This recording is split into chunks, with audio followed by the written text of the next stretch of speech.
I want to tell you something that the ESPN broadcast totally got wrong that day, and I was watching every second of it. They were gone before Charlie Woods reached the 10th tee, before the switch was flipped, before anything I'm about to tell you took place. The broadcast had already written the ending. They commended him for his effort.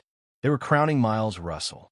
And one of the analysts looked right in the camera and said, and I remember this exact quote because it stuck with me, "Charlie is good, but Miles is elite."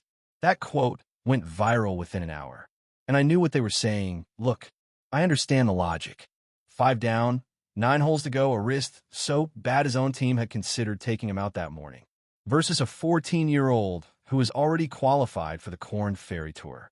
Against men with 30 years experience and mortgages. The math said it was over. Here's what I've learned in 30 years of standing next to greatness on golf courses all over this country. The math is almost never the whole thing. And what happened in those last 9 holes, hole by hole, shot by shot, before college scouts and professional agents in a gallery that had already started mentally heading for the parking lot, broke every rule I thought I knew about performance under pressure. But before I tell you what happened on that back 9, you need to know what Charlie Woods was actually walking into that morning. Because without that context, what he did makes absolutely no sense. This wasn't some weekend tournament at a local country club. This was a qualifier for the U.S. Junior Amateur Championship. This is the crucible, and I say this as someone who has watched this sport at every level for 3 decades in competitive golf.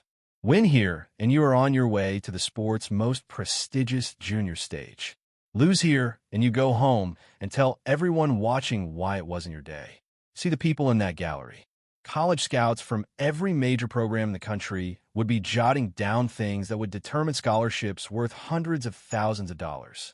Shadowing professional agents, trying to figure out which teenager had the mental frame of mind for what's next. People whose job is to judge young talent under pressure. And then came Miles Russell. And believe me, Miles came in as the favorite, and all of that was deserved. By the time he was 14, he had already done something that almost no one in the history of junior golf had ever done. He had qualified for the Korn Ferry Tour. Consider what that truly means. Most 14-year-olds his age were stressing over 9th grade algebra, but Miles Russell was going toe-to-toe with pro golfers with mortgages and families and careers on the line. He wasn't just playing the game. He was beating it. Charlie Woods was on the other side of the bracket. And here's the thing about that name that most people, even most golf people, don't yet fully understand. The Woods name is more than just a door opener. It's a yardstick that follows Charlie to every single course he plays. Every shot is measured against his father's 15 majors. Every missed putt is a referendum on the end of the dynasty. The pressure Charlie carries is not only to win, it is to prove the name still means something. What the gallery didn't know, as that first tee shot was struck, was that Charlie was already fighting something none of them could see. He had a flare-up of a wrist injury during his warm-up session that morning. And to be honest, a wrist problem in golf is a pretty serious thing. Your grip changes, your swing plan changes. The simple act of controlling a golf club through impact becomes very painful. That morning his team had a real discussion about pulling out. Rest. Heal. Wait for a day when the body is ready. They urged him to wait. There was a look in Charlie's eyes that ended the conversation. I have seen that look before, on another face, on another course, at Torrey Pines in 2008, when Tiger Woods walked to the first tee of a U.S. Open playoff on a leg that doctors had told him should not have been able to support his weight. The Woods family hears the word quit differently than we do. It never did. The first half of that game was really hard to watch. Charlie wasn't playing badly, but Miles was playing like something built to win golf tournaments. Birdies at the 2nd, 4th, and 7th. A monster eagle on the par, 5-6, that had the gallery reacting the way galleries react when they see something they know is special. Miles was 5 strokes clear by the turn. A 5-shot deficit with 9 holes to go in match play is a mountain. The numbers say you have to be half a stroke better than your opponent on every single remaining hole just to get to a tie. The broadcast had already gone off track. It seemed the story was done. And then something happened on the 10th tee that I've been thinking about ever since. Later, Charlie's caddy called it, like a switch flipped. That's about as good a description as I've heard. The wound was not yet healed. The scoreboard remained the same. But then something in Charlie's eyes changed, from surviving to something else entirely. Something I've only seen one other golfer do in my career. Something resembling his father. Hole 10, a par 4. Most players with a 5-shot deficit and a compromised wrist play it with caution. They take what the course offers them. They try and fight back slowly. Charlie drove. He came in aggressively right over a bunker that most players in that field would not have taken on in any circumstances.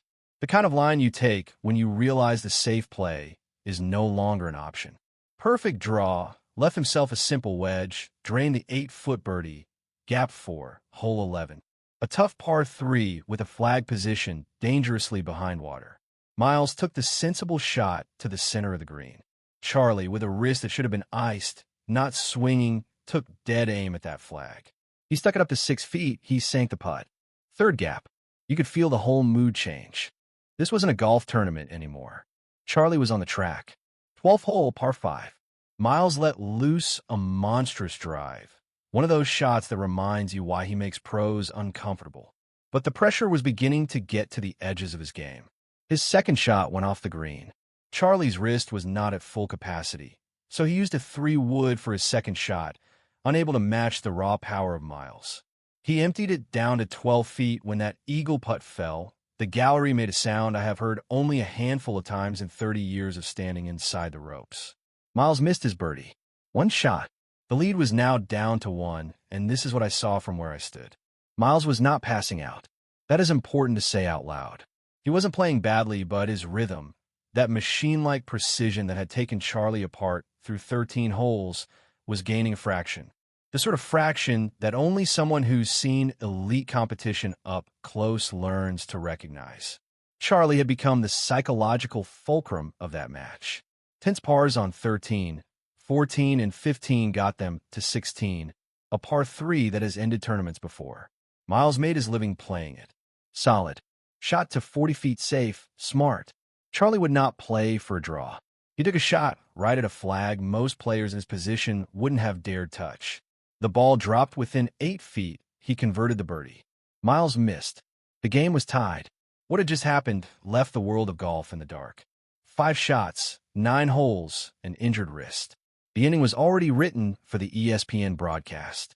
And here was Charlie Woods on the 16th green in a tied match, staring at the 17th tee as if the previous 13 holes had been the warm-up. After a shared par on 17, they walked to the 18th, a 425-yard par 4 with water guarding the entire left side. Miles made the smart move. Fairway hit, at least a playoff assured, control, precise. The choice a machine makes when it is a matter of calculation. Charlie Woods was not interested in a playoff. On that 18th tee, he took the most aggressive line I've ever seen a junior golfer take in a match of that magnitude. He drove straight over the water to cut the corner and shorten the hole. 2 yards of fade, and it's in the water. The tournament is finished. The 5-hole comeback is meaningless. The ball was not down. 95 yards to the stick. Miles had a good approach to within 25 feet. Then Charlie stood over his wedge. And here's the thing about what happened next that I keep coming back to. Charlie played for the center of the green. He didn't try to get a safe distance from the hole. He took a shot that the ball was on the flagstick the whole time. It fell 4 foot short of the hole. The gallery was not just cheering. They howled. The sort of roar that let you know everyone watching knew they were seeing something they'd tell people who hadn't been there about. Miles misses his birdie bid. Charlie stepped over his 4-footer. No practice stroke. No hesitation, no visible acknowledgement of what was hanging on the putt. He rolled in the cup right in the middle. From 5 behind on the back 9 to a win on 18. I want to step away from the scorecard for a second because there's a thread running through what Charlie did on that back 9 that goes back further than this tournament. Further than Charlie himself. Earl Woods didn't just teach Tiger to play golf. A good coach can teach a child to play golf. Earl Woods taught Tiger that when everything is going against you, when the body breaks down, the scoreboard changes, the experts move on, that's not the time to manage the situation. That's the moment to pounce.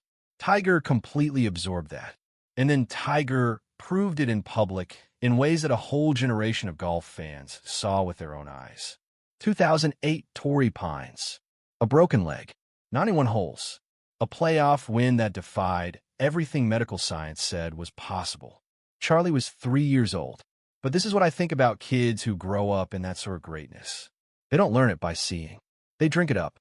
It becomes part of their understanding of competition before they are old enough to call it competition.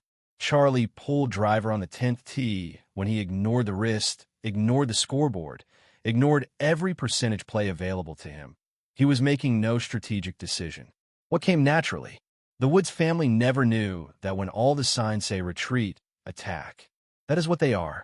And I'll be honest with you.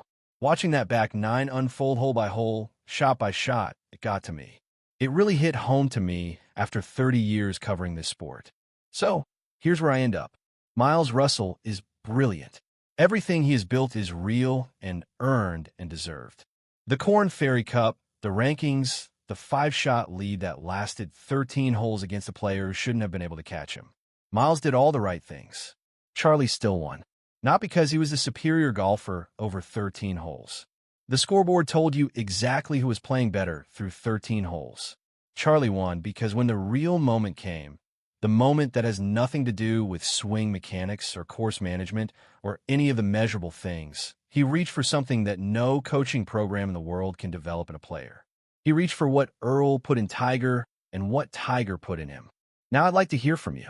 After everything you just heard, the wrist, the 5 shots, the 18th hole over the water, do you think Miles Russell comes back from this? But did something happen that 16th green that doesn't revert? Drop your answer below. I read every one of them and stay close because what happened in the next 40 minutes after Miles, what he did, what he said, what it means for where this rivalry is headed, that story is next. Russell walked off that 18th green, and it changes everything you have just seen.